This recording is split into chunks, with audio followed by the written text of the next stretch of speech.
آپ یہاں پہ موجود ہیں، آپ ان سے براہ راست بات کر سکتے ہیں۔ نمبر آپ کی اسکرین پر بھی آ رہا ہے 051-922-4900۔ اس نمبر پہ آپ وزیر اعظم پاکستان سے کوئی بھی سوال ہو وہ کر سکتے ہیں۔ یہ پروگرام قومی نشریاتی رابطے پہ جا رہا ہے، اس کے علاوہ ریڈیو پر اور انٹرنیٹ پر بھی یہ پروگرام آپ دیکھ رہے ہیں۔ پاکستان میں بھی اور بیرون ملک پاکستانی جو ہیں وہ پوری دنیا میں اس پروگرام کو دیکھ رہے ہیں۔ پہلے میں وزیر اعظم پاکستان عمران خان صاحب سے درخواست کروں گا کہ وہ آپ سے بات کریں۔ جی بسم اللہ الرحمن الرحیم۔ ایاک نعبد و ایاک نستعین۔ کافی دیر ہو گئی تھی میں آپ کے سامنے پیش نہیں ہوا۔ میری کوشش تو یہ تھی کہ تقریباً ہر مہینے 2 مہینے کے بعد میں اسی طرح آپ کے سوالات لوں اور آپ کے سامنے آؤں، اور کئی ایشوز لوگوں کے سامنے آتے ہیں جن کے جواب وہ میرے سے سننا چاہتے ہیں۔ اصولاً تو یہ مجھے پارلیمنٹ کے اندر جواب دینے چاہیے، لیکن بڑی بدقسمتی ہے ہماری کہ پارلیمنٹ میں وہ مجھے بولنے نہیں دیتے، وہ شور مچا دیتے ہیں۔ ایک پورا NRO کا وہاں ایک کراؤڈ بیٹھا ہوا ہے جو کہ NRO اگر نہیں دو گے تو آپ بول نہیں سکتے، تو اس لیے میں وہاں بات نہیں کر سکتا۔ تو اس لیے میں آج آپ کے سامنے ہوں اور میں منتظر ہوں آپ کے سوالات کا۔ میں اس لیے بھی آپ کے سامنے ہوں کہ دیکھیں، اللہ نے یہ جو پاکستان بنایا ہے یہ ایک بڑی عظیم خواب کا نام ہے، یہ بار بار میں کہتا ہوں۔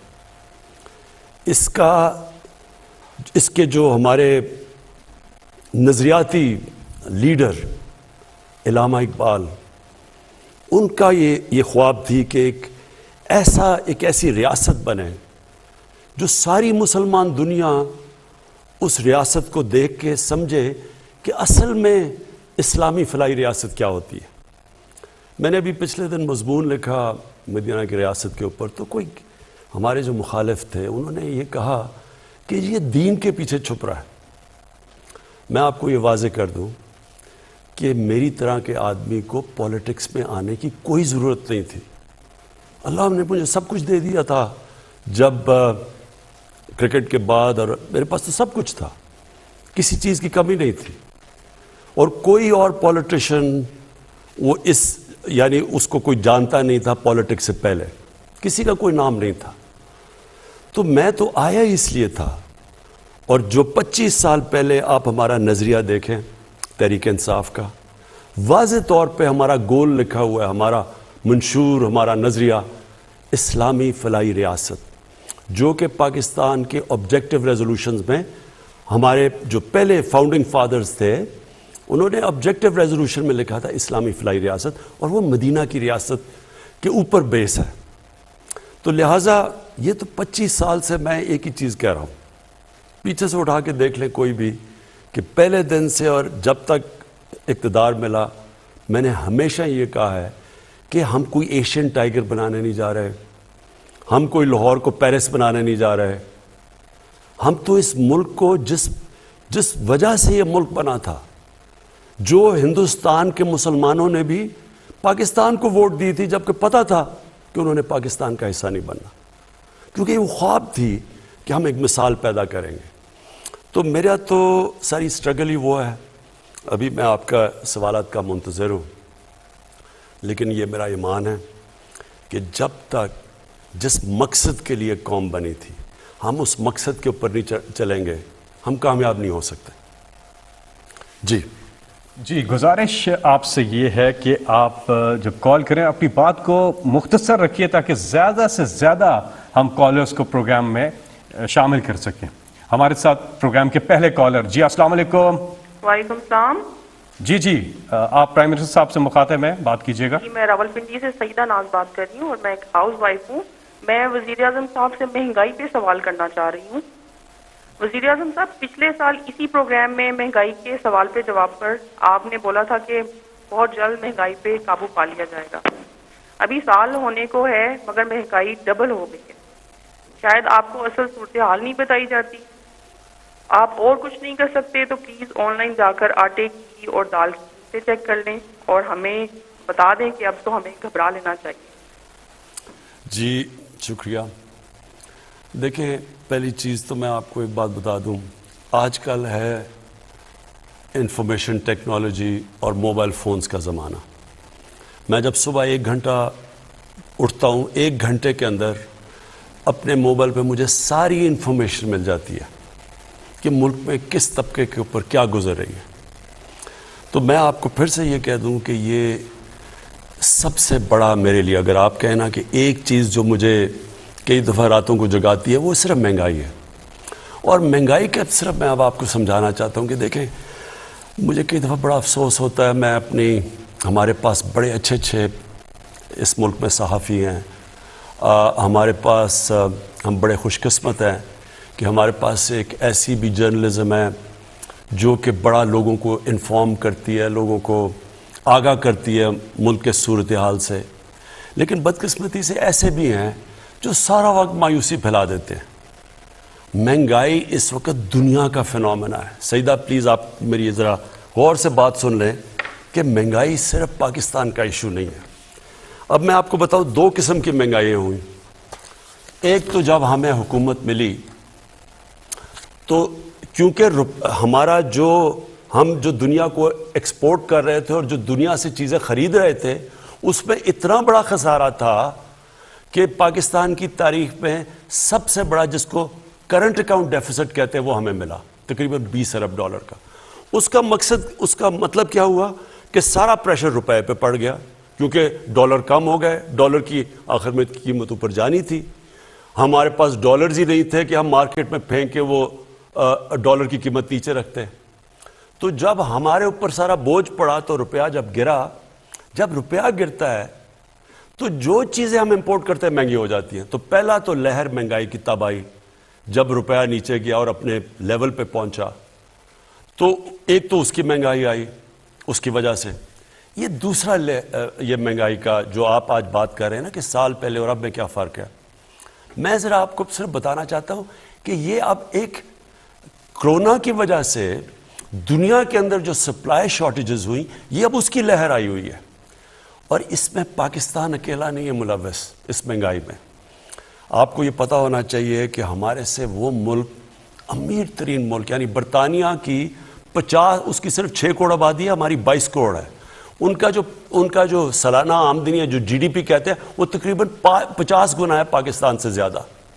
اب ان کی امریکہ کی میں اس لیے مثال دیتا ہوں کہ ہم نے کووڈ کے دوران جو سب سے زیادہ پیسہ خرچ کیا عوام کی بھلائی کے لیے، مدد کرنے کے لیے، وہ $8 ارب تھا.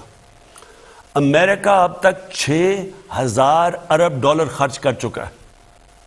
تو پہلے ذرا دیکھ لیں کہ ہماری حالات کیا ہیں، ان کے کیا ہیں. اب میں صرف آپ کو یہ بتانا چاہتا ہوں کہ ان ملکوں کے اندر کیا گزر رہی ہے.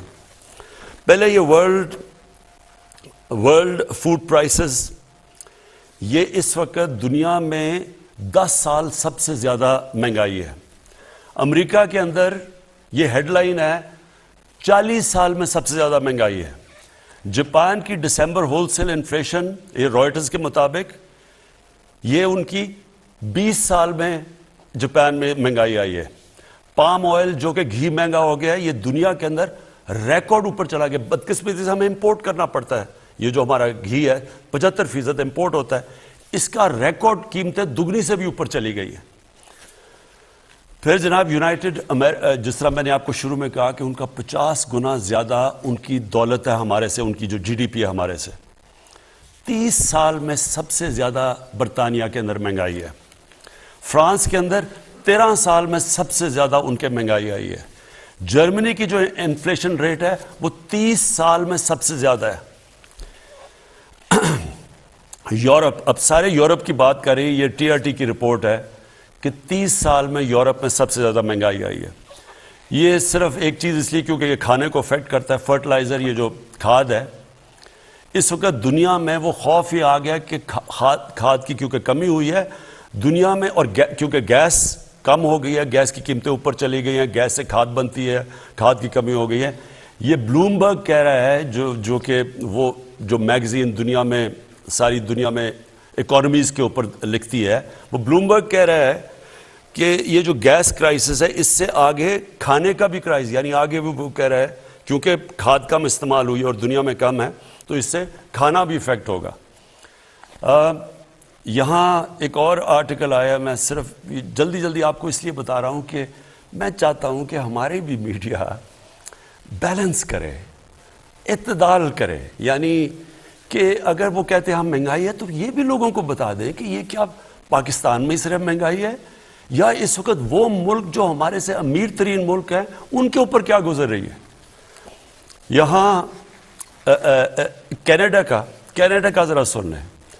کینیڈا کے 40% لوگ آگے سے ان کو فکر پڑی ہوئی ہے کہ وہ کھانے کے اوپر ان کے پاس وہ پیسہ نہیں ہوگا وہ کھانے کی خوراک لینے کا, کیونکہ مہنگائی کی وجہ سے. اب کینیڈا میں یہاں سے لوگ کروڑوں روپیہ خرچ کرتے ہیں کینیڈا کی سٹیزن شپ لینے میں کیونکہ وہاں خوشحال ہیں. ادھر کے اندر مسئلہ آیا ہوا ہے. تو میں صرف یہ آپ کو یہ کہنا چاہتا ہوں کہ دیکھیں, پہلے تو ایک سمجھ جائیں کہ جو کرونا ہے, جو کرونا کی پینڈیمک ہے, یہ ایک صدی میں 100 سال میں اتنا بڑا کرائسس آیا ہے دنیا کا. یہ اس میں ساری دنیا متاثر ہوئی ہے, ساری دنیا میں غربت بڑھی ہے. امریکہ کے اندر جو جس طرح 8-6 ہزار ارب ڈالر خرچ کیا انہوں نے کرونا کے ایفیکٹس دور کرنے کے لیے, وہاں لائنیں لگی ہوئی ہیں لوگوں کی کھانے کی چیزیں لینے کے لیے. تو دیکھیں ہم اس کا حصہ ہیں. جو چیز ہم امپورٹ کرتے ہیں وہ افیکٹ ہو گیا. تیل کی قیمت دگنی ہو گئی ہے, بلکہ میں دیکھ رہا تھا کہ وہ شاید اور اوپر چلی جائے. تو اس کا امپیکٹ پڑتا ہے ساری سوسائٹی پہ. بجلی پہ پڑتا ہے, تیل مہنگا ہوتا ہے, ٹرانسپورٹ پہ پڑتا ہے, مہنگائی ہوتی ہے. اور پھر اب میں آپ کو ایک اور, کیونکہ مہنگائی بہت بڑا سبجیکٹ ہے, اس کے اوپر میں صرف 2 منٹ اور آپ کے لینا چاہتا ہوں. پاکستان کے اندر سب سے زیادہ جو مہنگائی کا امپیکٹ کون سے طبقے کو ہوا ہے؟ تنخواہ دار طبقے کو. تنخواہ دار طبقہ بدقسمتی سے جن کی سیلریز ہیں, جیسے جیسے مہنگائی ہوئی ہے یہ متاثر ہوا. لیکن میں آپ کو دوسری طرف یہ بتا دوں کہ کیونکہ پاکستان کے اندر اس وقت اللہ کا کرم ہے کہ ہماری گروتھ ریٹ بڑھی ہے, اس کے اوپر میں بعد میں بات کروں گا. ہماری انڈسٹری کیونکہ سب سے زیادہ پرفارم کر رہی ہے, مزدوروں کے حالات بہتر ہوئے ہیں, کسانوں کا سب سے جو آدھی آبادی ہماری دیہات میں رہتی ہے, کبھی کسانوں کے پاس اتنا پیسہ نہیں آیا. ان کی جو انکم ہے ہمارے, ہم دیکھ 73% ان کی انکم کے اندر ان کی آمدنی میں اضافہ ہوا ہے, کیونکہ جو 4 بڑی فصلیں ہیں وہ ریکارڈ ہوئی ہیں, ان کو قیمت بھی ریکارڈ ملی ہے. تو وہ جو پیسہ گیا ہے جو دیہات کے اندر وہ 1400 ارب روپیہ گیا ہے مزید اضافی. اس کی وجہ سے وہاں اتنا برے حالات نہیں ہیں. مزدوروں کے ٹیکسٹائل کے لیبر نہیں ملتی, اسکلڈ لیبر نہیں مل رہی, ان کی تنخواہیں 40 سے 60% بڑھ گئی ہیں. کارپوریٹ پروفٹس ریکارڈ ہیں. اس وقت کنسٹرکشن کے اندر جو بوم آئی ہے, جو کنسٹرکشن کے اندر, اس کے اندر کئی جگہ مزدور نہیں مل رہے, ان کی بھی تنخواہیں اوپر گئی ہیں. صرف جو مجھے افسوس سے کہنا پڑتا ہے اور جو ہم نے ابھی ٹھیک کرنا ہے وہ ہے ہمارا تنخواہ دار طبقہ. ان کو اس وقت مشکل میں ہے. اور میں آپ کو یہ آخر میں یہ کہہ دوں کہ ہماری اب پوری کوشش ہے, جیسے جیسے ہماری اللہ کا شکر ہے ٹیکس کلیکشن بڑھتی جا رہی ہے, ہماری پوری کوشش ہے کہ ہم جیسے جیسے پیسے بڑھیں اپنے احساس راشن کے اندر بھی اضافہ کریں, اس طبقے کو جو تنخواہ دار ہے اس کی مدد کرنے کے لیے. اور انشاءاللہ جو ہماری لوور مڈل کلاس ہے, جو سرکاری نوکر بھی ہیں, ان کی بھی مدد کریں. اس کے لیے تھوڑا آپ کو صبر چاہیے ہوگا. لیکن میں پھر سے یہ کہتا ہوں کہ یہ صرف پاکستان کا مسئلہ نہیں ہے. اس وقت اگر دنیا میں اٹھا کے دیکھیں ہر جگہ یہ مسئلہ آیا ہوا ہے مہنگائی کا. وزیر اعظم صاحب, اس سے ملتا جلتا ایک سوال آیا کہ اگر کارپوریٹ سیکٹر میں اتنا زیادہ پروفٹ ہے تو وہ اپنے ملازمین کی تنخواہیں نہیں بڑھا رہے. جی یہ بالکل ٹھیک ہے. میں نے بھی ان کو اپیل کی ہوئی ہے کہ کارپوریٹ میں ریکارڈ پروفٹ آئے ہیں. میں دیکھ رہا تھا کارپوریٹ پروفٹ 980 ارب روپے کے ہوئے ہیں. اور میں پھر آج اپیل کر رہا ہوں, اور میں ان کو بلا کے بھی بڑے انڈسٹریز کو کہوں گا کہ آپ کو مدد کرنی چاہیے. آپ اپنے جو مزدور ہیں جو آپ کے کام کر رہے ہیں ان کے لیے ان کی تنخواہیں بڑھانی چاہیے, کیونکہ آپ کے ایسے تو نفع کبھی ہوئے ہی نہیں ہیں جو آپ کے پاس آ رہے ہیں. تو آپ کی ذمہ داری ہے کہ آپ ان کی بھی تنخواہیں بڑھائیں. 051-922-4900 اگلے کالر. جی السلام علیکم. السلام علیکم. جی وعلیکم السلام جی، بات کیجیے وزیر اعظم پاکستان عمران خان صاحب سے. جی میرا نام نائلہ گیلانی ہے اور میرا تعلق لاہور سے. خان صاحب میرے پاس ایک چھوٹا سا سوال ہے اور ایک بہت اہم تجویز. دانشوروں کی ہی آراء اہم نہیں ہوتی, عام عوام کی رائے کا بھی احترام کرنا چاہیے اور اسے سننا چاہیے. تو پلیز ذرا میرا کوشچن بھی سنیے گا اور میری تجویز بھی. سوال تو میرا ہیلتھ کارڈ کے بارے میں ہے کہ یہ اس میں کوئی دو رائے نہیں ہے کہ یہ پاکستان کی تاریخ کا ایک بہت زبردست انیشیٹو ہے اور وقت یہ ثابت کرے گا کہ ہیلتھ کارڈ پاکستان کے صحت کے شعبے میں ایک بہت بڑا انقلاب برپا کرے گا. لیکن سر مسئلہ جو آپ نے ابھی, آپ کا میں جواب بھی سن رہی تھی, لوگوں میں شعور نہیں ہے, اویئرنیس نہیں ہے. آپ کے اتنے بڑے بڑے انیشیٹوز ہیں, احساس, ہیلتھ کارڈ اور یہ کنسٹرکشن انڈسٹری والا بھی, لیکن لوگوں کو پتہ ہی نہیں ہے. یہ مہنگائی کا سب کو پتہ ہے, لیکن اس مہنگائی کو کم کرنے کے لیے جو آپ, یعنی ایک ہیلتھ کارڈ ایک ایسا انیشیٹو ہے جسے استعمال کر کے عام آدمی کی جو جیب سے صحت کا خرچہ تھا وہ کم ہو رہا ہے نا, لیکن ان کو پتہ ہی نہیں ہے کہ انہوں نے اس کو کیسے استعمال کرنا ہے. اور ہر انسان کی ایکسیس میں ہے, ہر انسان کے پاس ہے, یہ ان کو نہیں معلوم. اور سر دیکھیں یہ بہت بڑا, مجھے آپ کی میڈیا ٹیم کے لیے کہنا پڑے گا کہ اگر 4 پل اور 4 سڑکیں بنا کے شہباز شریف پنجاب کا ہیرو بن سکتا ہے اور ایک اسٹیبلش ہیرو سے زیرو بن رہا ہے, تو sir I am sorry to say but it's a huge failure on behalf of your media team. وہ کیا کہہ رہی ہے, کیوں نہیں بتاتی ہے عوام کو کہ آپ کے پازیٹیو امیج کیا ہے, آپ کیا اچھے اقدامات جو کر رہے ہیں اس کا کیا فائدہ ہے عوام کو. عوام کیوں پی ٹی آئی کی گورنمنٹ کو گالیاں دے رہی ہے. جی شکریہ. دیکھیں ایک میرا ایمان ہے کہ تھوڑی دیر کے لیے آپ سب کو پاگل بنا سکتے ہیں اور زیادہ دیر کے لیے صرف تھوڑے سے لوگوں کو آپ پاگل بنا سکتے ہیں, لیکن سارا وقت آپ سب کو پاگل نہیں بنا سکتے. ہوا یہ ہے کہ جب سے ہماری حکومت آئی ہے 4 کرائسس ہمارے سامنے آئے ہیں.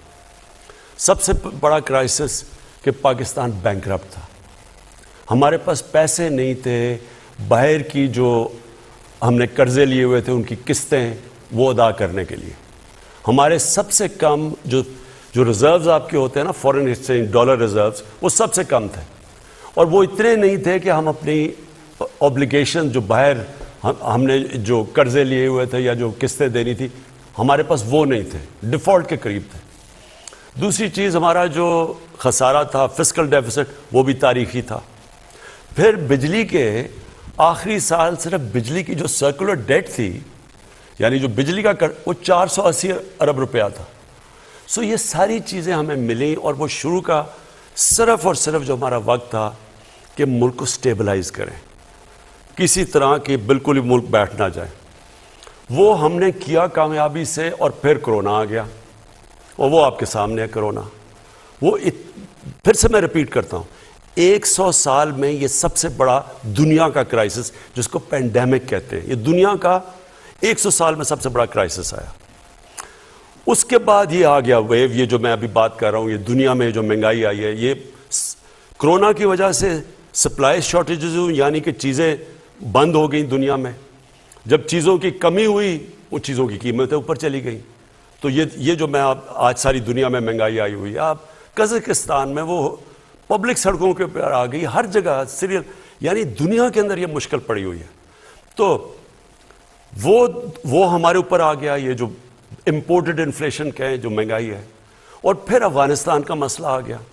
افغانستان کا کیا ہوا, جیسے جب جو وہ چینج آئی گورنمنٹ کی تو لوگوں نے اس خوف میں کہ حکومت وہاں کیونکہ ایڈ کے اوپر چلتی تھی, 70% ایڈ آتی تھی, تو نئی حکومت ان کو اس خوف سے کہ گورنمنٹ شاید بیٹھ نہ جائے, انہوں نے ڈالر خریدنے شروع کر دیے اور پاکستان سے ڈالر افغانستان جانے شروع ہو گئے, جس سے ہمارے روپے پہ پریشر پڑ گیا.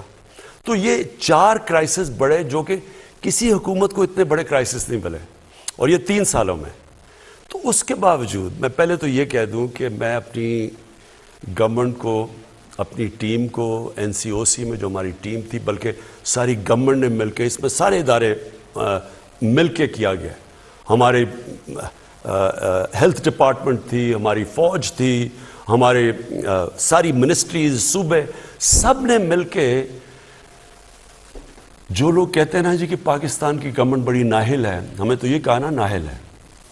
اکانومسٹ میگزین جو کہ دنیا کی ریپیوٹڈ میگزین ہے, اس کے اندر 3 سال میں انہوں نے جو دنیا میں دیکھا کہ کون سی حکومتوں نے سب سے بہتر کرونا کا مقابلہ کیا, مطلب اپنی اکانومی بھی بچا دی اور اپنے لوگوں کو بچایا. ان ٹاپ 3 دفعہ پاکستان کا نام ہے, یعنی 3 سالوں میں یا نمبر 1 پہ تھا یا نمبر 2 نمبر 3 پہ. یہ دنیا کی انہوں نے ریکارڈ. تو ایک گورنمنٹ اس کرائسس سے بھی نکل گئی. پھر یہ مسئلہ ہے اور اس سے بھی نکل جائے گی جو مہنگائی کا. جو ہیلتھ کارڈ پہ میں آپ کو کہوں, دیکھیں ہیلتھ کارڈ یہ میرا انیشیٹو تھا. میں اب سے نہیں, کیونکہ شوکت خانم جب میں نے بنایا تو میرا یہ مقصد تھا کہ کینسر سب سے مہنگا علاج ہے. تو اگر ہم میری طرح کے لوگ جب اس وقت آج سے تقریباً 35 سال پہلے جب میری والدہ کو کینسر ہوئی تو تب تو ہاسپٹل نہیں تھا, تو میں نے سوچا کہ میری فیملی کے لیے اتنا مشکل ہے, میں تو اپنی والدہ کو باہر بھی گیا علاج کروانے, تو عام آدمی کا کیا بنتا ہے, کیونکہ بہت مہنگا علاج ہے. تب سے میں نے شوکت خانم کا سوچا, جو آج اللہ کا کرم ہے, یہ 2 ہاسپٹل جو بن گئے, تیسرا بننے جا رہا ہے. یہ دنیا میں واحد ہے پرائیویٹ کینسر ہاسپٹلز ہیں جس میں 70% مریضوں کا مفت علاج ہوتا ہے. اور تبھی میں نے سوچا تھا کہ اللہ نے کبھی موقع دیا تو اس ملک میں جو سب سے بڑی نعمت ہے وہ ایک عام آدمی ایک عام گھر میں جب بیماری ہو اور پیسے نہ ہوں, یہ ایک گھر کے اندر سب سے بڑا عذاب آ جاتا ہے. وہ ساری چیزیں بیچ دیتے ہیں, وہ قرضوں میں چلے جاتے ہیں, صرف کہ اب کون دیکھ رہا ہے, میری ماں یا میرا باپ بیمار ہے یا میرے بچے بیمار ہیں. وہ سب کچھ لوگ داؤ پہ لگا دیتے ہیں صرف ان کا علاج کروانے کے لیے. تو تب سے میں نے سوچا تھا ہیلتھ انشورنس کا, کہ ہر گھر کے پاس 10 لاکھ روپیہ ہو, کسی بھی ہسپتال میں جا کے علاج, گورنمنٹ میں نہیں, کسی بھی ہسپتال میں جا کے اپنا علاج کروا سکے. اور یہ بڑا رسک ہے, بڑا. پنجاب نے صرف 400 ارب روپیہ اس پہ لگایا ہے. کبھی اس ملک کی تاریخ میں کسی نے سوچا ہے کہ سوشل ویلفیئر کے لیے اتنا زیادہ پیسہ لگاؤ؟ کبھی کسی نے سوچا, کبھی ذہن میں بھی کسی کے آیا؟ یہاں تو وہ لوگ بیٹھے ہوئے ہیں جو ٹیسٹ کروانے کے لیے لندن چلے جاتے ہیں, سارے ان کے علاج اور ان کے رشتہ داروں کے باہر ہوتے ہیں. ان کو کیا پتہ چلے کہ عام آدمی کے اوپر کیا گزرتی ہے؟ تو یہ صرف ہیلتھ کارڈ نہیں ہے, یہ ایک ہیلتھ سسٹم ہے. اس سے کیا ہوگا؟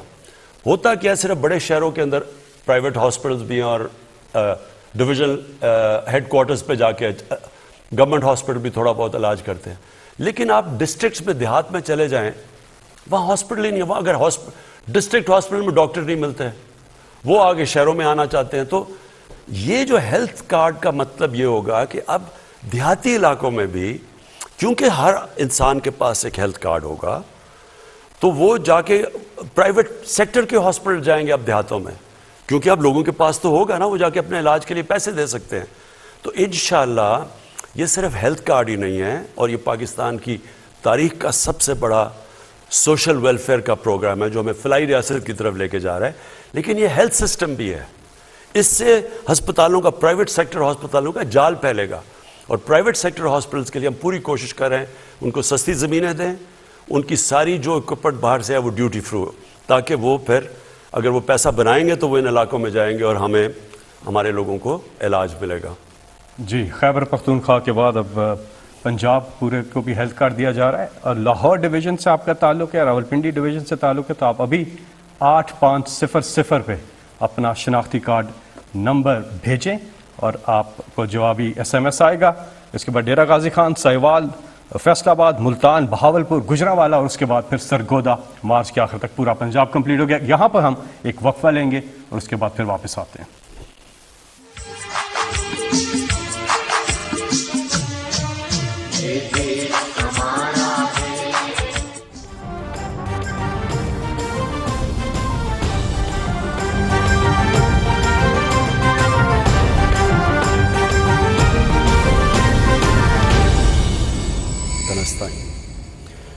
کافی دیر ہو گئی تھی, میں آپ کے سامنے پیش نہیں ہوا. قدرت نے آپ کو ہر نعمت سے نوازا ہے, آپ کے پاس لامحدود وسائل موجود ہیں, آپ کی ریاست کی بنیادیں مضبوطی سے رکھ دی گئی ہیں. اب یہ آپ کا کام ہے کہ نہ صرف اس کی تعمیر کریں بلکہ جلد از جلد اور عمدہ سے عمدہ تعمیر کریں. سو آگے بڑھیے اور بڑھتے ہی جائیے. کہ پارلیمنٹ میں وہ مجھے بولنے نہیں دیتے, وہ شور مچا دیتے ہیں. ایک پورا NRO کا وہاں ایک کراؤڈ بیٹھا ہوا ہے جو کہ NRO اگر نہیں دو گے تو آپ بول نہیں سکتے, تو اس لیے میں آپ وہاں بات نہیں کر سکتے. تو اس لیے میں آج آپ کے سامنے ہوں اور میں منتظر ہوں آپ کے سوالات کا. میں اس لیے ابھی آپ کے سامنے ہوں کہ دیکھیں اللہ نے یہ جو پاکستان بنایا ہے یہ بڑی عظیم خواب کا نام ہے. یہ بار بار میں کہتا ہوں اس کے جو ہمارے نظریاتی لیڈر علامہ اقبال السلام علیکم، آپ دیکھ رہے ہیں پاکستان ٹیلی ویژن نیوز میں ایسا ایک ایسی ریاست ڈالتے ہیں بنے اب تک ہیڈ لائنز پر جو ساری مسلمان دنیا اس ریاست کو دیکھ کے آپ کا وزیر اعظم آپ کے ساتھ وزیر اعظم عمران خان سے عوام کے براہ راست رابطے کا 5واں سیشن. پاکستان کو حقیقی فلاحی ریاست بنانا اولین ترجیح ہے. میرا ایمان ہے کہ اپنے مقصد سے جڑے رہنے سے کامیابی حاصل کی جا سکتی ہے. وزیر اعظم عمران خان. میں آپ کو یہ واضح کر دوں کہ میری طرح کے آدمی کو ملک سے مہنگائی کی آنے کی کوئی ضرورت نہیں تھی. اللہ نے مجھے سب کچھ دے دیا تھا جب کرکٹ کے بعد، اور میرے پاس تو سب کچھ تھا، کسی چیز کی کمی نہیں تھی.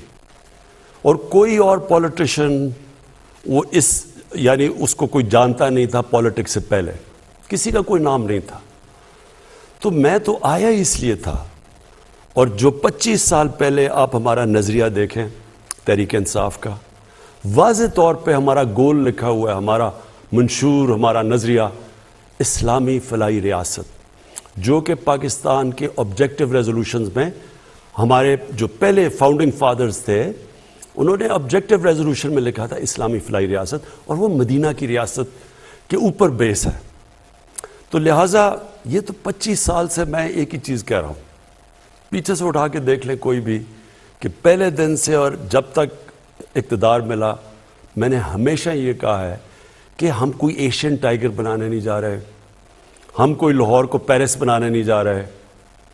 ہم تو اس ملک کو جس وجہ سے یہ ملک بنا تھا، جو ہندوستان کے مسلمانوں نے بھی پاکستان کو ووٹ دی تھی جبکہ پتہ تھا کہ انہوں نے پاکستان کا حصہ نہیں بننا، کیونکہ وہ خواب تھی کہ ہم ایک مثال پیدا کریں گے. تو میرا تو ساری سٹرگل ہی وہ ہے. ابھی میں آپ کا سوالات کا منتظر ہوں، لیکن یہ میرا ایمان ہے.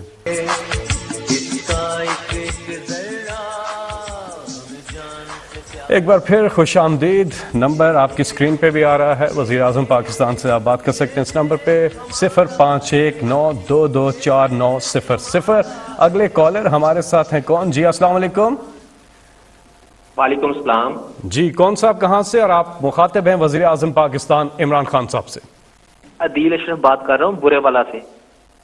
میرا وزیر اعظم پاکستان سے سوال یہ ہے کہ کرونا کو تقریباً 2 سال ہو گئے ہیں، اور کرونا کی وجہ سے یہ ہمارے کاروبار جو کیٹرنگ، ہوٹل، یہ شادی ہال اور یہ ٹرانسپورٹ سے وابستہ جتنے بھی لوگ ہیں یہ بے روزگار ہو گئے. ان کے حالات نہیں ہیں. تو مہربانی کر کے ان کے لیے کوئی ریلیف دیا جائے، کیونکہ ایسے لگ رہا ہے کہ کرونا نے آگے اور مزید چلنا ہے. ٹھیک. دیکھیں یہ پھر سے میں کہوں گا صدی میں ایک دفعہ اس طرح کا پینڈیمک آتی ہے، اور آپ کے سامنے حالات ہیں دنیا کے اندر جو تباہی مچائی ہے اس نے. ہم تو ان ملکوں سے ہیں جو اللہ نے خاص کرم کیا، اپنا ہمیں بچا لیا. لیکن یہ آپ بات ٹھیک کہہ رہے ہیں کہ اب یہ 5واں ویو آیا ہوا ہے، اور میں پھر سب سے تاکید کروں گا کہ آپ ماسک ضرور پہنیں پبلک کے اندر، کیونکہ بڑی تیزی سے پھیلتا ہے یہ جو اومیکرون ہے، یہ جو نیا اس کی ویریئنٹ آیا ہے کرونا کا. لیکن میں یہ بھی آپ کو کہوں گا کہ ہم نے کوئی اپنی بزنسز بند نہیں کرنی، ہم نے احتیاط کرنی ہے، لیکن جو کاروبار ہے اس کو ہم نے بند نہیں کرنا. کیونکہ جو پہلے دن سے میری یہ سوچ تھی، اور میں دیکھ رہا تھا کہ برطانیہ میں اب جو میں نے پہلے دن سے فیصلہ کیا تھا کہ ہم نے اپنے غریب طبقے کو بچانا ہے، اور ہم نے کاروبار پورا لاک ڈاؤن نہیں لگانا، اور ہم یہ سمارٹ لاک ڈاؤن کی طرف آئے تھے. اور میری بڑی تنقید ہوئی تھی، اپوزیشن نے 3 مہینے، مجھے یاد ہے اسمبلی میں انہوں نے جس طرح کی باتیں کہی تھی، اور بلکہ نریندر مودی کی مثال دے دی تھی کہ دیکھو وہ ہندوستان میں کتنا اچھا کر رہا ہے. لیکن اللہ کا شکر ہے کہ کیونکہ ہو سکتا ہے کہ اس نے دیکھا ہو کہ ہماری نیت اپنے غریب آدمی کو بچانے کی تھی اور ہم نے وہ لاک ڈاؤن نہیں لگایا. اس لیے آج دنیا ہماری مثال دیتی ہے. برطانیہ کے پرائم منسٹر نے کہا حالانکہ ان کے کیسز ہمارے سے بہت تیزی سے بڑھے ہوئے ہیں, ان کی اس وقت کرونا کے جو کیسز برطانیہ میں ہیں پاکستان سے چھوڑے دنیا میں تیز ترین اوپر جا رہے ہیں, اس کے باوجود وہ کہہ رہا ہے کہ میں نے پورا لاک ڈاؤن نہیں لگانا. اب یہ امیر ترین ملک ہیں, وہ بھی سمجھ بیٹھے ہیں کہ جب آپ بند کریں گے ملک کو تو سب سے پہلے نچلا طبقہ پسے گا. کرونا کے اندر جو سب سے زیادہ فائدہ ہوا ہے امیر ترین لوگوں کو ہوا ہے. امریکہ کے جو امیر ترین لوگ ہیں ان کا جو آمدنی ہے وہ کئی گنا بڑھ چکی ہے, لیکن نچلا طبقہ ساری دنیا میں پسا ہے. اس لیے ہم نے یہ بیلنس کرنا ہے, احتیاط کرنا ہے. میں آج بھی آپ سب کو کہوں گا کہ ماسک پہن کے پبلک میں جائیں تاکہ ہمارے ہاسپٹلوں کے اوپر پریشر نہ پڑے. ابھی تک اللہ کا کرم ہے کہ کوئی ایسا پریشر نہیں ہے, لیکن جتنا آپ احتیاط کریں گے وہ ہمارے لیے آسانی ہو جائے گی. اور انشاءاللہ یہ جو 5واں ویو آیا ہوا ہے کووڈ کا, یہ بھی اس سے بھی ہم نکل جائیں گے. جی السلام علیکم. جی وعلیکم السلام. جی کون صاحب کہاں سے آپ مخاطب ہیں؟ ملک اختر شباب بروچ چکوال سے. جی جی تو میرا سر آج سوال یہ ہے کہ آج کل ہر طرف سوشل میڈیا پہ, پرنٹ میڈیا پہ ایک ہی خبریں چل رہی ہیں. کبھی کہتے ہیں ایمرجنسی لگ رہی ہے ملک میں, کبھی کہتے ہیں صدارتی نظام آ رہا ہے, تو اس کی بھی خبریں بھی چل رہی ہیں, میڈیا پہ بھی بحث ہو رہی ہے. تو میرا سوال یہ ہے کہ کیا خان صاحب آپ بھی صدارتی نظام چاہتے ہیں یا محض یہ ایک پراپگنڈا ہے؟ دیکھیں ملک صاحب, آپ کو پتہ نہیں یاد ہے, لوگوں نے پتہ نہیں, میرا جو پہلی دفعہ جب میں پرائم منسٹر بنا تو میں نے قوم سے خطاب کیا تو میں نے قوم کو ایک چیز کہی تھی کہ آپ کو بڑا شور ملے گا اور ساری جگہ سے آوازیں آئیں گی کہ ملک تباہ ہو گیا, یہ ہو گیا, نااہل ہے, یہ ختم ہو گیا. کیونکہ میں نے تب آپ کو کہا تھا سب کو کہ ہم نے کوئی مفاہمت نہیں کرنی, کوئی کمپرومائز نہیں کرنی. اس ملک کے وہ جو بڑے بڑے ڈاکو ہیں, میں واضح کرتا ہوں یہ چور نہیں ہے, یہ ڈاکو ہے. میں 30 سال میں پولیٹکس میں آیا ان کے خلاف تھا, نہیں تو میں پھر سے کہتا ہوں جس آدمی کو اللہ نے سب کچھ دیا ہے اس کو کیا ضرورت پڑی تھی کہ اپنی زندگی ساری لگائے, اپنا گھر بار سارا کچھ لگا کے ایک گھٹیا لوگوں سے ہر روز برے بھلی گالیاں سنیں. لیکن میں اس کو جہاد سمجھتا ہوں. تو میں نے شروع میں کہا تھا کہ جب بھی, کیونکہ میں نے ان سے کوئی مفاہمت نہیں کرنی, انہوں نے مجھے بلیک میل کرنا کہ کسی طرح ہمیں NRO دے دو. جو جنرل مشرف نے اس ملک کے اوپر سب سے مارشل لاء سے زیادہ اس نے ظلم کیا تھا ان 2 بڑے گھرانوں کو NRO دے کے, یعنی ان کی چوری معاف کر کے. اور اس قوم نے جو قیمت اٹھائی ہو اس کی ہم آج بھگت رہے ہیں کہ آدھا پیسہ جو ہم اکٹھا کرتے ہیں ٹیکس سے, وہ آدھا پیسہ چلا جاتا ہے ان کے لیے وہ قرضوں کی قسطوں کے اوپر. تو ملک چلائیں کیسے کہ لوگوں کے کیسے تعلیم دیں, صحت دیں, سٹرکچر ٹھیک کریں, کیسے کریں, جبکہ آدھا پیسہ ان قرضوں پہ جاتا ہے قسطوں پہ جو انہوں نے لیے ہوئے ہیں. اور انہوں نے جس طرح بے دردی سے 10 سالوں میں, کیونکہ ان کو NRO مل گیا تھا, اپنا نیب ان کا بٹھا دیا, جس طرح انہوں نے اس ملک سے کیا ہے.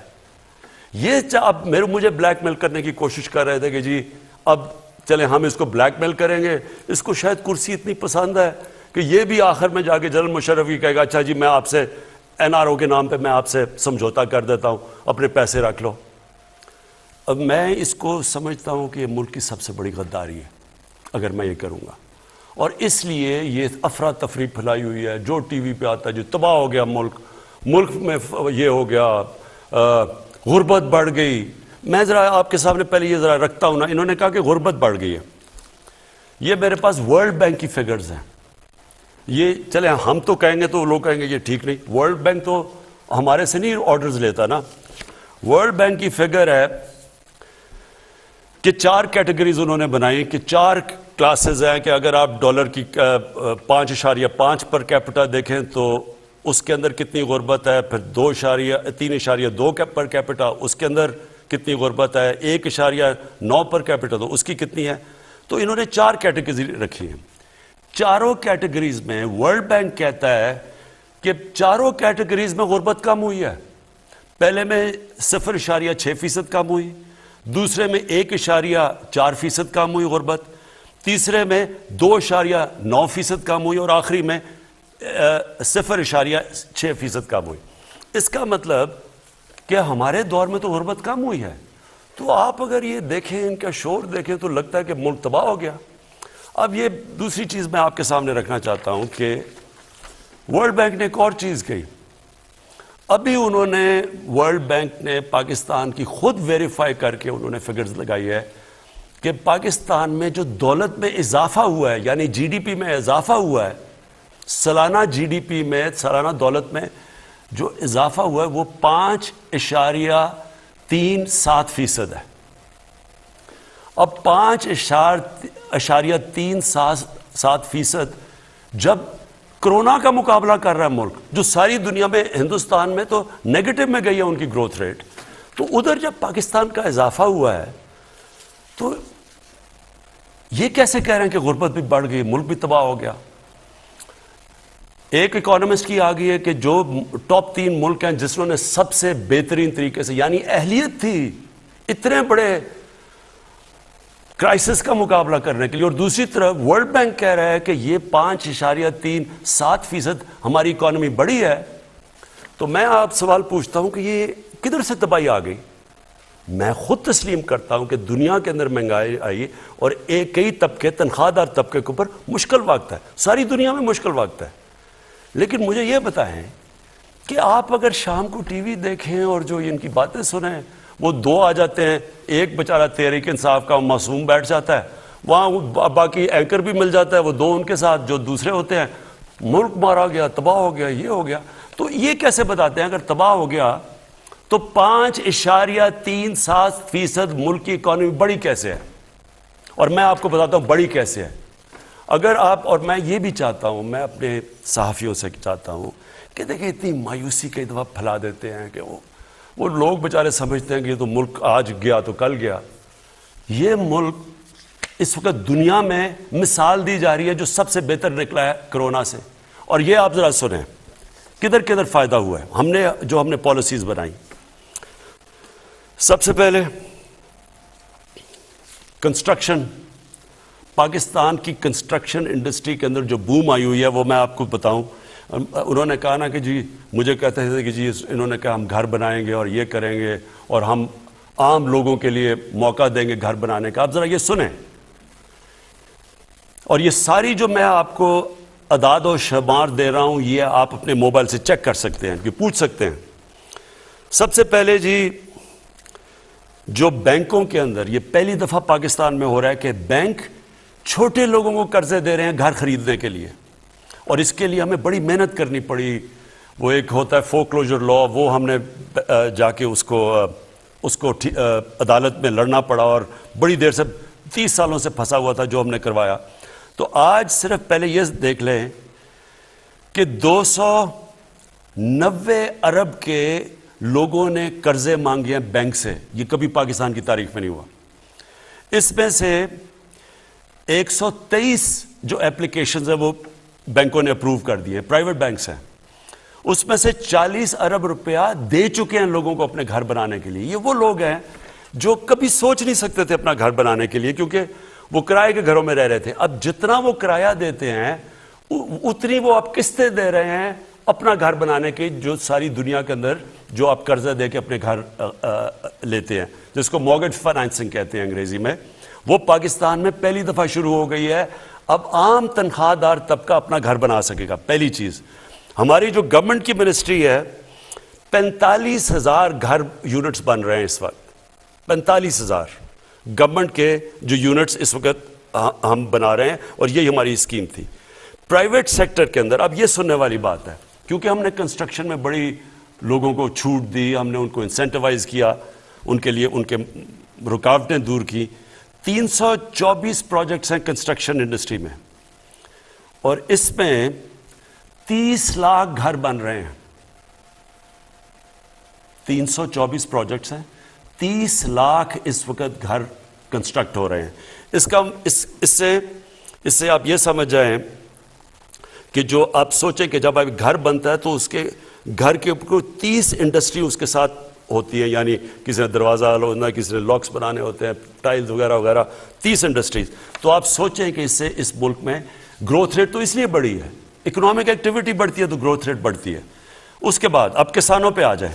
میں صرف کسانوں, 4 ہماری کپاس، گنا، چاول اور ویٹ، گندم.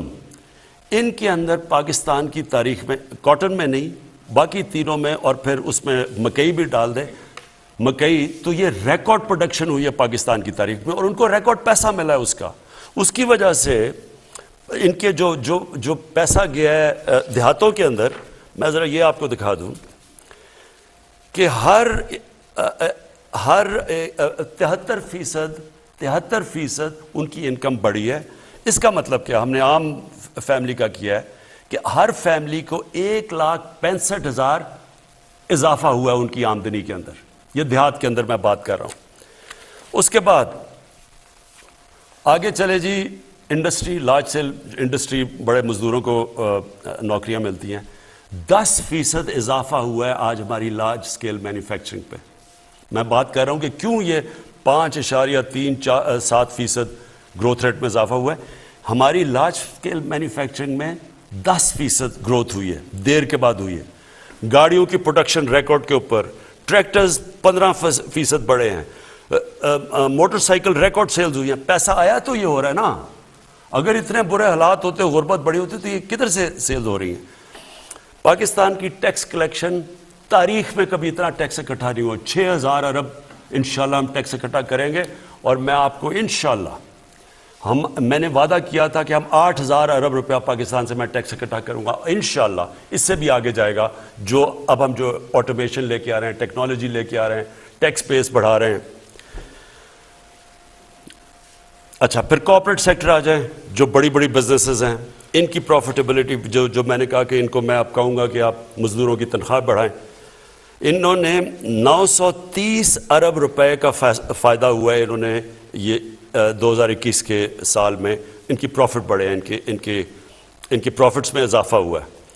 پرائیویٹ کریڈٹ آف ٹیک، یعنی جو انہوں نے پرائیویٹ کنسرنز ہیں، جنہوں نے انویسٹ کرنا ہے، جنہوں نے سرمایہ کاری کرنی ہے، انہوں نے ریکارڈ ان کے کریڈٹ میں یعنی ان بینکوں سے انہوں نے پیسہ لیا ہے انویسٹ کرنے کے لیے، جو 10 سال میں سب سے زیادہ لیا ہے، اور وہ 1.1 ٹریلین 1100 ارب روپے کا انہوں نے لیا ہے. ہمارا آئی ٹی سیکٹر، جو فیوچر ہے وہ آئی ٹی کی ہے، اور پہلی دفعہ ہم نے انسینٹیوز دیے آئی ٹی سیکٹر کو. ان کی 2 ارب سے 3.5 ارب ڈالر کی ایکسپورٹس بڑھی ہیں. حالانکہ یہ کچھ نہیں ہے، 47% انکریز ہوئی ہے، لیکن جو ہم اب ان کی مدد کر رہے ہیں، انسینٹیوز دے رہے ہیں، فیوچر یہ انشاءاللہ یہ سب سے تیزی سے بڑھے گا. ایکسپورٹس ہماری ریکارڈ ایکسپورٹس ہوئی ہیں. ہماری اس وقت 31 ارب ڈالر کی ایکسپورٹس ہیں، جو ریکارڈ ہے. اور میں سمجھتا ہوں یہ بہت کم ہے، لیکن ہم پورا زور لگا رہے ہیں، کیونکہ ملک تو تب ترقی کرے گا جب ایکسپورٹس بڑھیں گی. اس کے اوپر پورا زور لگایا ہوا ہے. اور ریمیٹنسز، جو بیرون ملک پاکستانی، انہوں نے سب سے زیادہ پیسہ بینکوں کے تھرو اس باری بھیجا، 30 ارب سے زیادہ، 30 ارب ڈالر سے زیادہ. اس کی وجہ سے ہماری، جو میں آپ کو کہہ رہا ہوں کہ ملک کے اندر یہ جو گروتھ ریٹ، جو ہم کہہ رہے ہیں کہ یہ سارے پہلے تو کہتے ہیں اتنا برا حال ہے، اب ایک دم جب پتہ چلا کہ 5.37 ارب کی گروتھ ریٹ ہوئی ہے، اکانومی بڑھ رہی ہے، تو اب وہ خود ہی ان کو سمجھ نہیں آ رہی کہ اس کا کیا جواب ہے. تو اس کے کوئی بہانے مار رہے ہیں.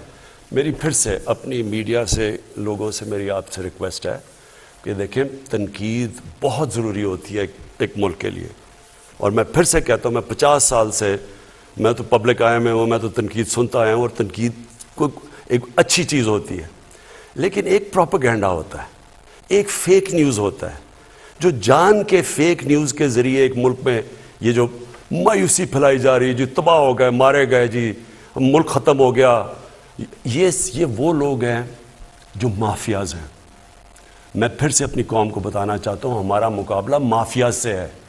یہ عام لوگ نہیں ہیں، یہ پولیٹیشنز نہیں ہیں، یہ مافیاز ہیں، جن کا صرف ایک مقصد ہے کہ کسی طرح یہ گورنمنٹ اس لیے گرے کہ کیونکہ ان کی وہ جو کھانا پینا، جو روزی لگی ہوئی تھی، جو حلوے کھا رہے تھے، جو باہر ان کی اپارٹمنٹس تھی، یہ اس کے اوپر ٹانگ نہ آ جائے، کہیں ان کا احتساب نہ ہو جائے.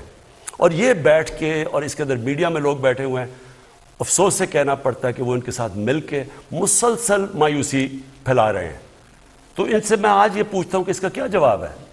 کہ آپ نے تو جو جس طرح کی مایوسی پھیلائی ہے، بتائیں کہ یہ گروتھ ریٹ 5.37% کی کیسے ہوئی ہے؟ اور یہ ہم نہیں کہہ رہے، یہ ورلڈ بینک کہہ رہا ہے۔ یہ جو ساری میں نے سیکٹرز کے اندر گروتھ ہو رہی ہے، یہ بڑھ رہے ہیں، یہ کیسے ہو رہا ہے؟ اگر یہ اتنے برے حالات تھے تو یہاں تو آج بینک اس وقت تو لوگ بے روزگاری بڑھنی چاہیے تھی، روزگار بھی بڑھ رہا ہے، غربت بھی کم ہو رہی ہے، ملک کی دولت میں بھی اضافہ ہو رہا ہے، ٹیکس کلیکشن بھی بڑھ رہی ہے، ایکسپورٹس بھی بڑھ رہی ہیں، تو یہ مایوسی کس چیز کی ہے؟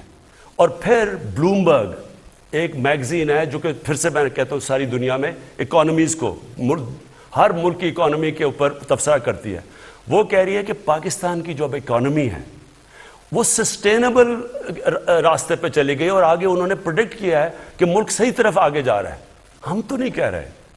تو میں اس لیے اپنے لوگوں سے ریکویسٹ کروں گا کہ بیلنس کریں، تنقید تو اچھی ہوتی ہے لیکن ساتھ ساتھ یہ بھی تو بتائیں، اس کا بھی تو بتائیں کہ یہ جو ملک میں فائدے ہو رہے ہیں۔ جی آپ کی کالز کا سلسلہ جاری ہے، 0519224900۔ ہمارے ساتھ اگلے کالر کون ہیں؟ السلام علیکم۔ وعلیکم السلام، منیر منصور علی بات کر رہا ہوں کراچی سے۔ جی منصور صاحب آپ بات کیجئے وزیر اعظم عمران خان صاحب سے۔ جی بہت بہت شکریہ وزیر اعظم عمران خان سر کا، اور میں بس یہ بات شیئر کرنا چاہتا ہوں کہ ان کی جو میرا گھر میرا پاکستان اسکیم ہے اس کے تھرو میں نے اپنا گھر لیا ہے، تو اس بات پہ میں ان کا بہت شکریہ ادا کرتا ہوں کہ ان کی جو پروسیس تھا جس کے تھرو بہت ایزی وے میں مجھے میزان بینک کے تھرو مجھے اپنا گھر ملا۔ آج اللہ کا لاکھ لاکھ شکر ہے کہ میں اپنے گھر میں رہ رہا ہوں۔ تو اس بس یہ بات مجھے شیئر کرنی تھی کہ ان کی پازیٹیو تھاٹ اور اچھی چیزوں کی وجہ سے۔ شکریہ جی بہت بہت شکریہ۔ اگلے کالر سے سوال اگر ہے تو ضرور کیجئے، 0519224900۔ جی کالر ہمارے ساتھ، السلام علیکم۔ وعلیکم السلام جی، میں ظفر سعید الوی لاہور سے بات کر رہا ہوں۔ جی ظفر بھائی سوال کیجئے گا وزیر اعظم صاحب سے۔ ایک سوال ہے انصاف کے حوالے سے۔ ملک بھر میں انصاف کا نظام جتنا مفلوج ہو گیا ہے، ایک عام آدمی عدالتوں کا رخ کرنے سے گھبراتا ہے۔ جیسا کہ صاحب آپ نے خود کہا تھا کچھ دن پہلے کہ ہم بدقسمتی سے کرپشن کے ملزموں کو سزا تک نہیں دلوا سکتے، تو وزیر اعظم صاحب ایک عام آدمی کس سے انصاف مانگے؟ مہربانی فرما کے آپ انصاف کا کوئی ایسا نیا نظام، ایسا میکانزم سیٹ کر جائیں تاکہ ہر کسی کے لیے انصاف کی فراہمی ممکن ہو سکے۔ جی شکریہ۔ دیکھیں 25 سال پہلے جب پارٹی بنائی تھی اس کا نام انصاف کی تحریک رکھا تھا، تحریک انصاف، اور اب ہمارا جو گول تھا، ہمارا جو نظریہ تھا وہ اسلامی فلاحی ریاست تھا۔ اب میں اس کے اوپر بھی ضرور بات کرنا چاہتا ہوں کیونکہ یہ بڑا ضروری ہے۔ دیکھیں میں کئی دفعہ میں دیکھتا یہ ہوں کہ لوگ سمجھتے ہیں عمران خان نے کہا تھا ریاست مدینہ بن جائے گی، دیکھیں یہ بھی برا ہے وہ بھی برا ہے، یعنی کہ جو 70 سال میں اس ملک کے چیزیں خراب ہوئی ہیں وہ عمران خان نے ایک دم ہی آ کے ٹھیک کر دینی ہے۔ دیکھیں میں نے تو یہ کبھی آپ کو نہیں کہا تھا کہ ایک دم یا دودھ کی نہریں بہہ جائیں گی، میں نے تو 25 سال سے کہہ رہا ہوں کہ ہمارا سفر شروع ہوگا وہ نظام، وہ نبی صلی اللہ علیہ وسلم نے جو ریاست بنائی تھی، جس کی جو ماڈل بنایا تھا، جس سے مسلمانوں نے دنیا کی عظیم سویلائزیشن کتنے 100 سال تک رہے تھے۔ تو پھر سے میں ریپیٹ کرتا ہوں کہ میں جب 25 سال پہلے جب یہ کہا تھا تو کیا میرا ذہن میں کیا تھا؟ دیکھیں اللہ نے ہمیں حکم دیا ہے قرآن میں کہ نبی صلی اللہ علیہ وسلم کی راستے پہ چلو، تو ہم وہاں تو پہنچ کبھی بھی نہیں سکتے کہ جدھر وہ اللہ نے جو ان کو مقام دیا ہے، لیکن انہوں نے حکم دیا ان کے راستے پہ چلو۔ اور علامہ اقبال نے یہ کہا ہے کہ جب بھی مسلمانوں کا معاشرہ اوپر آتا ہے تو وہ ہمیشہ اسی راستے پہ چل کے اوپر آتا ہے، جب نیچے چلا جاتا ہے تو اس راستے سے دور ہو جاتا ہے، جب اوپر آتا ہے تو اس راستے پہ چلتا ہے۔ اب دیکھیں وہ راستے میں ذرا اپنی قوم کے لیے میں ایک چیز کہنا چاہتا ہوں آج، یہ آپ سب نے ضرور سمجھنا ہے، اور میں اپنے خاص طور پہ نوجوانوں کو یہ چیز کہنا چاہتا ہوں۔ دیکھیں دو قرآن کی آیتیں ہیں اور ایک نبی صلی اللہ علیہ وسلم ان کا جو حدیث ہے یہ ذرا پلیز اپنے ذہن میں ڈال لیں. ایک کہ تمہارے سے پہلے بڑی قومیں تباہ ہوئیں جدھر طاقتور کو وہ جب جرم کرتا تھا اس کو سزا نہیں ملتی تھی, لیکن صرف کمزور کو سزا ملتی تھی. اور انہوں نے پھر کہا کہ میری بیٹی بھی اگر جرم کرے گی تو اس کو سزا ملے گی. اصل میں وہ کہہ رہے ہیں قانون کی حکمرانی, کوئی قانون سے اوپر نہیں ہے. اور دوسری قرآن کی آیت ہے, اللہ کہتا ہے میں نے تمہیں سب سے عظیم قوم بنایا ہے دنیا کی امامت کرنے کے لیے. تم اور ہے امر بالمعروف, تم اچھائی کے ساتھ کھڑے ہوتے ہو اور برائی کو دباتے ہو, بدی کو کرش کرتے ہو. یہ اگر آپ سمجھ جائیں نا, میں اپنی قوم کو آج کہہ رہا ہوں, آپ سمجھ جائیں گے کہ ہمارے مسئلے کیا ہیں. سارے مسئلے ادھر سے شروع ہوتے ہیں. ہمارا جب ملک بنا, ہمارا جو گریٹ لیڈر تھا قائد اعظم محمد علی جناح, ان کے سب ایک چیز ان کو جانتے تھے کہ وہ قانون کی بالادستی پہ کھڑے تھے. وہ اپنے آپ کو قانون کے نیچے, اپنے اوپر قانون رکھا ہوا تھا, اپنی مثال سے ملک چلاتے تھے. وہ اصل میں نبی صلی اللہ علیہ وسلم کی سنت پہ چلنے والے تھے. اور سنت یہ ہوتی ہے کہ جس طرح انہوں نے مدینہ کی ریاست میں قانون کی بالادستی پہلے قائم کی, خوشحالی نہیں پہلے آئی تھی, پہلے قانون کی بالادستی آئی تھی, قانون کی حکمرانی آئی تھی. کوئی قانون سے اوپر نہیں ہے. 2 خلیفہ وقت ان کو جا کے عدالت میں کھڑا ہونا پڑا. اور پھر دوسری آیت, یہ جو میں نے یہ جو آیت آپ کو بھی بتائی ہے کہ دیکھیں ایک معاشرہ جو مدینہ کی ریاست کی جو انہوں نے بنیاد رکھی تھی, وہ حکومت کو نہیں کہا, عوام کو کہا کہ تمہیں اللہ نے سب سے عظیم قوم بنایا ہے, لیکن ساتھ کہہ دیا کہ تم اچھائی کے ساتھ کھڑے ہوتے ہو اور بدی کو کرش کرتے ہو. اب ان دو کو آپ کے سامنے لے لیں, میں آپ سب کے سامنے اب یہ بات کرنا چاہتا ہوں, کیونکہ یہ تھوڑا سا آپ نے اس لیے سمجھنا ہے کہ مجھے اپنے معاشرے کے اندر جو سب سے بڑی خرابی ہے نا وہ ہیں یہ. اب یہ دیکھیں, ہماری جب سے پاکستان بنا, پہلے تو آتے ساتھ ہی جیسی قائد اعظم گئے دنیا سے تو وہ جو نظریہ ضرورت آ گیا. نظریہ ضرورت کیا تھا؟ قانون کی بالادستی ختم کر دی. قانون کی نظریہ ضرورت آ گیا, یعنی کہ طاقتور کے لیے آپ نے ایک اور قانون بنا دیا. وہ پھر چلتا ہی آیا. طاقتور کے لیے ہمیشہ اس ملک میں اور قانون آ گیا, اور کمزور کے لیے صرف کمزور جیلوں میں جاتے تھے. میں نے جب 8 دن جیل میں گزارے مشرف کے دور میں, وہاں سب غریب لوگ تھے. اور آج بھی آپ جیلوں میں چلے جائیں, آپ کو کوئی طاقتور ڈاکو نہیں ملے گا, غریب لوگ ہیں. اس کے لیے سب سے پہلے ایک چیز سمجھیں, معاشرہ اس کا مقابلہ کرتا ہے. معاشرہ بدی کو خود کرش کرتا ہے. معاشرہ ایک سگنل دیتا ہے کہ ہم یا مجرموں کو, کرپٹ لوگوں کو کوئی جگہ نہیں ہے اس معاشرے کے اندر. اس سے لوگوں کے اندر خوف آتا ہے, کرائم کرتے ہوئے لوگ ڈرتے ہیں. اگر آپ مجرموں کو, ایک آدمی ہے جھوٹ بول کے, عدالت اس کو مجرم قرار دیتی ہے, اربوں روپے کی پراپرٹیز لڑنا, پہلے اپنے بچے باہر بھگا دیے. کہیں سنا دنیا کے اندر کہ 3 دفعہ پرائم منسٹر کے بچے باہر بٹھا دیے اور اربوں روپے کی پراپرٹیز پہ رہ رہے ہیں, اور وہ کہتے ہیں جی اس سے پوچھو, وہ کہتے ہیں جی مجھے نہیں پتا, میرے بچے باہر چلے گئے. دوسرا جو اپوزیشن لیڈر ہے, اس نے اپنے بیٹے کو باہر بھجوا دیا ہے, اپنے داماد کو باہر, اور اس کا داماد اور ان کے بیٹے ان کے نون لیگ کے دور میں باہر بھاگے تھے, اور اسحاق ڈار باہر بھاگا تھا. ہمارے دور میں نہیں بھاگے تھے. کس چیز سے ڈر رہے تھے؟ میرے اوپر انہوں نے الزام لگایا, میں نے عدالت پہ کھڑے ہو کے 8 مہینے ایک چیز جواب دی, میں تو باہر نہیں بھاگا. یہ کیوں باہر بھاگے ہوئے ہیں؟ اب جب یہ باہر بھاگے ہوئے ہیں اور ہم ان کو معاشرہ ایسے ٹریٹ کر رہا ہے کہ یہ جیسے کوئی بڑے پولیٹیشین ہے, یہ کوئی بہت بڑا کوئی ڈیموکریٹ ہے. اگر معاشرہ ان کو سگنل یہ دے گا کہ اس میں کوئی برائی نہیں ہے, تو چوری میں پھر کیا برائی ہے؟ پھر اگلی بات کریں, میں کام کیوں کروں, میں کیوں محنت کروں, پڑھائی کروں, محنت کروں, صبح سے 8-9 گھنٹے کام کروں, محنت کر کے پیسے کماؤں, اور دوسرا آدمی قبضہ کر کے کسی کا گھر, کسی کی زمین, طاقتور اربوں پتی بن جائے. کبھی آپ نے سنا ہے امریکہ کے اندر کوئی قبضہ گروپ؟ کبھی انگلینڈ میں قبضہ گروپ سنا ہے؟ کبھی یورپ میں سنا ہے قبضہ گروپ؟ قبضہ گروپ کیا ہے؟ طاقتور کمزور کے بیچاری بیوہ ہوتی ہے اس کے قبضہ کر لیا، کمزوروں کے اوپر قبضے کر لیتے ہیں. تو یہ قانون کی بالادستی نہ ہونے سے ہے. مجھے کہتے ہیں جی شہباز شریف آپ اس سے اپوزیشن لیڈر ہے جناب، آپ اس سے ملتے نہیں ہیں، ہاتھ نہیں ملاتے، اس سے بیٹھتے نہیں ہیں. میں اس کو اپوزیشن لیڈر نہیں سمجھتا، میں اس کو قوم کا مجرم سمجھتا ہوں.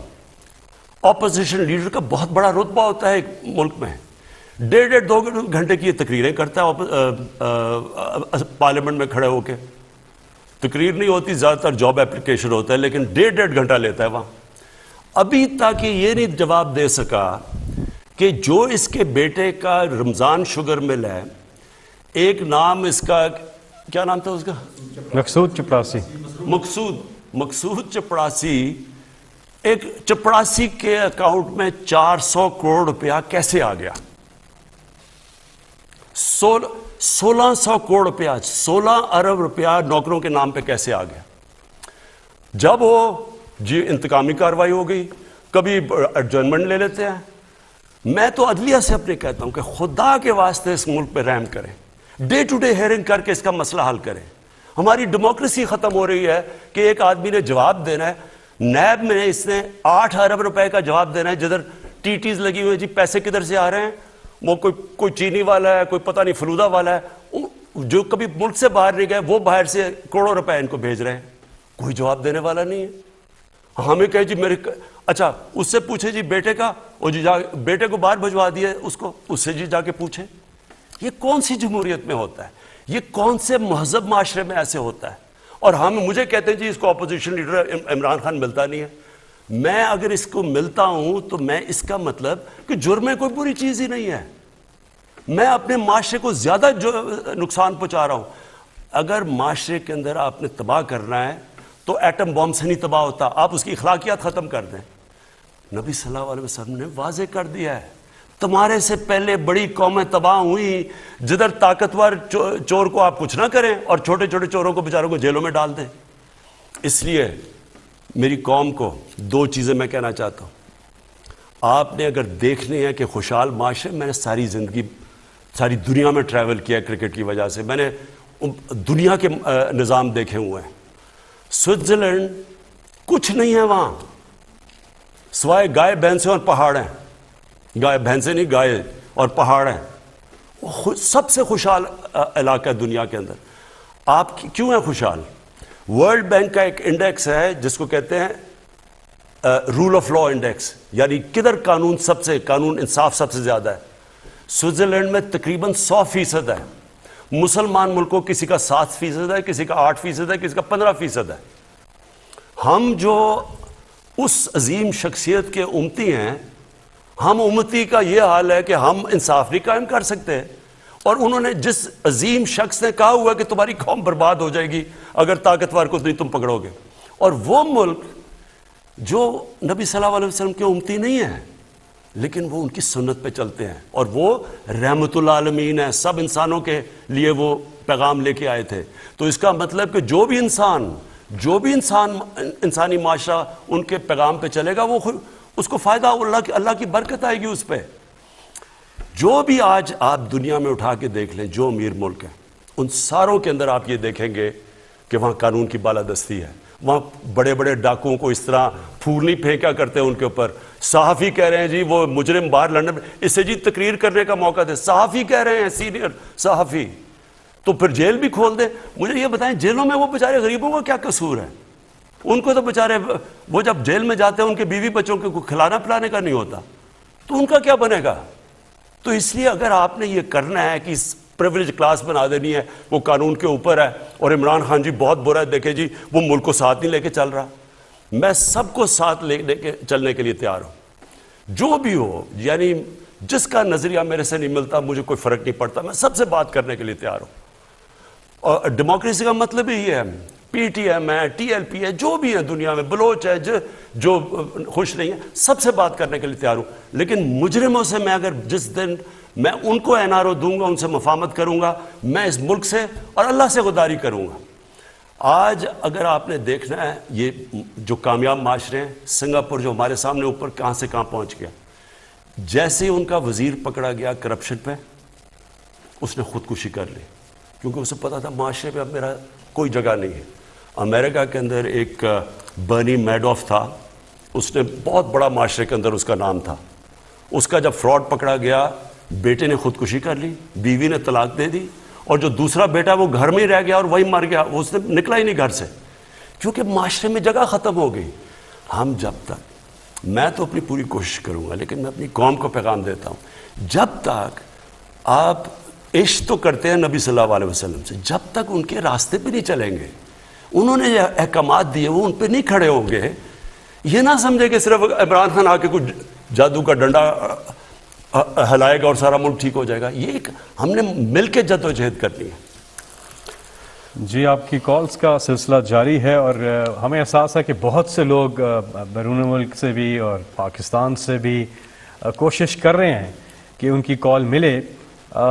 اگر آپ کی کال نہیں ملتی تو میں آپ کو ایک ویب سائٹ بتاتا ہوں، یہ سٹیزن پورٹل کی ویب سائٹ ہے، citizenportal.gov.pk، اس پر بھی آپ اپنی شکایت درج کر سکتے ہیں۔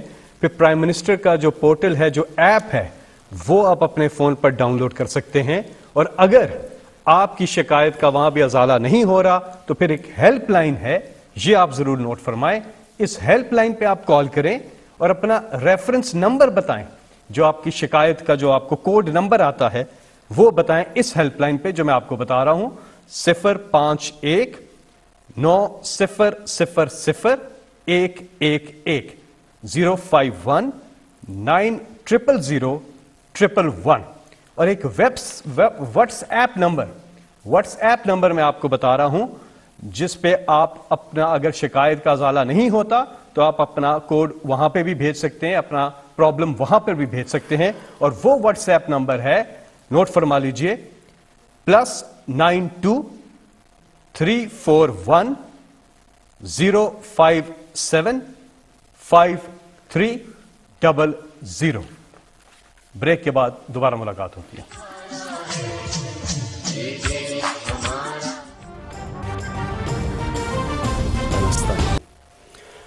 کافی دیر ہو گئی تھی، میں آپ کے سامنے پیش نہیں ہوا۔ میری کوشش تو یہ تھی کہ تقریباً ہر مہینے 2 مہینے کے بعد میں اسی طرح آپ کے سوالات لوں اور آپ کے سامنے آؤں، اور کئی ایشوز لوگوں کے سامنے آتے ہیں جن کے جواب وہ میرے سے سننا چاہتے ہیں۔ اصولاً تو یہ مجھے پارلیمنٹ کے اندر جواب دینے چاہیے، لیکن بڑی بدقسمتی ہے ہماری کہ پارلیمنٹ میں وہ مجھے بولنے نہیں دیتے، وہ شور مچا دیتے ہیں۔ ایک پورا NRO کا وہاں ایک کراؤڈ بیٹھا ہوا ہے جو کہ NRO اگر نہیں دو گے تو آپ بول نہیں سکتے، تو اس لیے میں وہاں بات نہیں کر سکتا۔ تو اس لیے میں آج آپ کے سامنے ہوں اور میں منتظر ہوں آپ کے سوالات کا۔ میں اس لیے بھی آپ کے سامنے ہوں کہ دیکھیں، اللہ نے یہ جو پاکستان بنایا ہے، یہ ایک بڑی عظیم خواب کا نام ہے، یہ بار بار میں کہتا ہوں۔ اس کے جو ہمارے نظریاتی لیڈر علامہ اقبال، ان کا یہ خواب تھی کہ ایک ایسی ریاست بنے جو ساری مسلمان دنیا اس ریاست کو دیکھ کے سمجھے کہ اصل میں اسلامی فلاحی ریاست کیا ہوتی ہے۔ میں نے ابھی پچھلے دن مضمون لکھا مدینہ کی ریاست کے اوپر، تو کوئی ہمارے جو مخالف تھے انہوں نے یہ کہا کہ یہ دین کے پیچھے چھپ رہا ہے۔ میں آپ کو یہ واضح کر دوں کہ میری طرح کے آدمی کو پولیٹکس میں آنے کی کوئی ضرورت نہیں تھی۔ اللہ نے مجھے سب کچھ دے دیا تھا جب کرکٹ کے بعد، اور میرے پاس تو سب کچھ تھا، کسی چیز کی کمی نہیں تھی، اور کوئی اور پولیٹیشین یعنی اس کو کوئی جانتا نہیں تھا پولیٹکس سے پہلے، کسی کا کوئی نام نہیں تھا۔ تو میں تو آیا اس لیے تھا، اور جو 25 سال پہلے آپ ہمارا نظریہ دیکھیں تحریک انصاف کا، واضح طور پہ ہمارا گول لکھا ہوا ہے، ہمارا منشور، ہمارا نظریہ اسلامی فلاحی ریاست، جو کہ پاکستان کے آبجیکٹیو ریزولوشنز میں ہمارے جو پہلے فاؤنڈنگ فادرز تھے انہوں نے آبجیکٹیو ریزولوشن میں لکھا تھا اسلامی فلاحی ریاست، اور وہ مدینہ کی ریاست کے اوپر بیس ہے۔ تو لہٰذا یہ تو 25 سال سے میں ایک ہی چیز کہہ رہا ہوں پیچھے سے اٹھا کے دیکھ لیں کوئی بھی کہ پہلے دن سے اور جب تک اقتدار ملا میں نے ہمیشہ یہ کہا ہے کہ ہم کوئی ایشین ٹائیگر بنانے نہیں جا رہے, ہم کوئی لاہور کو پیرس بنانے نہیں جا رہے. ہم تو اس ملک کو جس وجہ سے یہ ملک بنا تھا, جو ہندوستان کے مسلمانوں نے بھی پاکستان کو ووٹ دی تھی جبکہ پتہ تھا کہ انہوں نے پاکستان کا حصہ نہیں بننا, کیونکہ وہ خواب تھی کہ ہم ایک مثال پیدا کریں گے. تو میرا تو ساری سٹرگل ہی وہ ہے. ابھی میں آپ کا سوالات کا منتظر ہوں, لیکن یہ میرا ایمان ہے کہ جب تک جس مقصد کے لیے قوم بنی تھی ہم اس مقصد کے اوپر نہیں چلیں گے ہم کامیاب نہیں ہو سکتے. جی گزارش آپ سے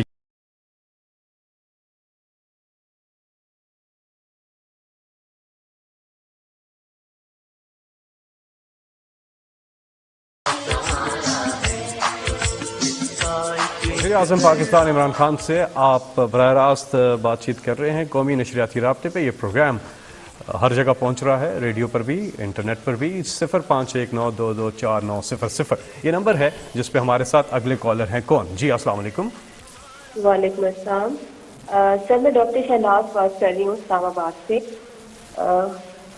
آپ کا تعلق, میرا عمران خان صاحب کا سوال ہے, آپ کا تعلق تحریک انصاف سے ہے, تو میں بھی انصاف ہی سے متعلق سوال کرنا چاہتی ہوں, کیونکہ آپ کی حکومت نے ہمیشہ قانون کی بالا تک. نور مقدم قتل کیس ایک بڑا کیس ہے جس نے عوام کی توجہ حاصل کی ہے. ہم دیکھتے ہیں کہ نور مقدم کے قاتل کو عدالت میں کبھی 20 چیئر پر اور کبھی اسٹریچر پر لایا جا رہا ہے. دوسرے لفظوں میں اس کی ذہنی اور نفسیاتی حالت خراب ثابت کر کے ریلیف حاصل کرنے کی کوشش کی جا رہی ہے, اور کہانی ہمیں کچھ اس طرف جاتی ہوئی نظر آ رہی ہے. ہم پاکستان کی عدالتی تاریخ پر نظر ڈالتے ہیں تو ہمیں کئی ایسے کیسز ملتے ہیں جن میں طاقتور اور صاحب حیثیت ملزمان جو ہیں وہ ان کی جعلی بیماریوں سے ریلیف حاصل کیا گیا.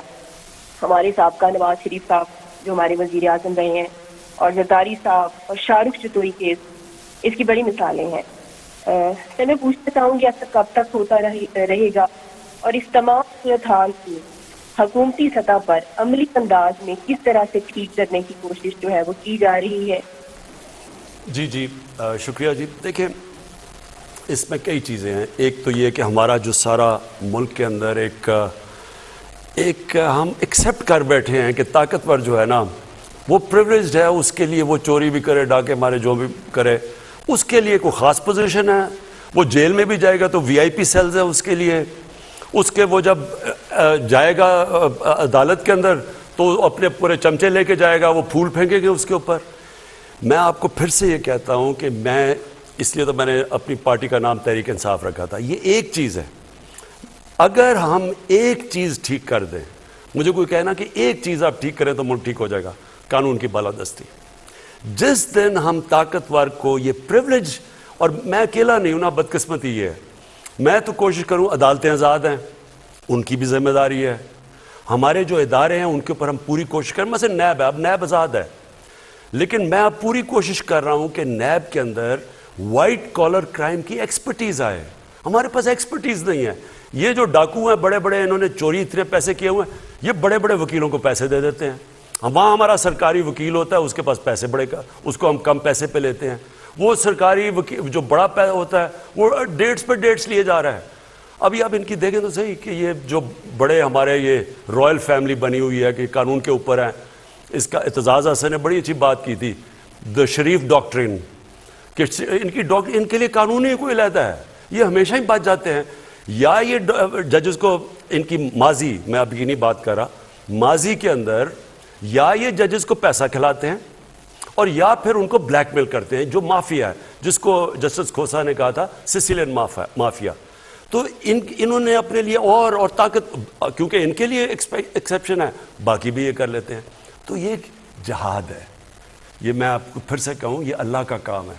ابن خلدون کہتا ہے کہ اللہ نے انسان کو زمین پہ بھیجا ہی ایک وجہ سے ہے کہ میری زمین پہ انصاف قائم کرو. تو یہ ہم سب نے مل کے لڑنا ہے, میں اکیلا نہیں ہوں.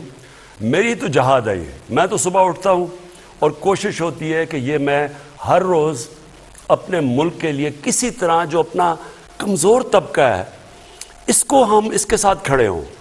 اور میں یہ جو آپ نے کیسز بھی بتایا ہیں ان کے اندر میں پرسنل انٹرسٹ لیتا ہوں, میں خود آئی جی سے بات کرتا ہوں, لیکن اصل میں عدلیہ کے اندر بھی چینجز ہے. اور اس میں آپ کو کہوں اسی ہفتے انشاءاللہ ہم کرمنل جسٹس سسٹم میں پہلی دفعہ پاکستان کے 74 سالوں میں اس کے اندر ہم اصلاحات لے کے آ رہے ہیں.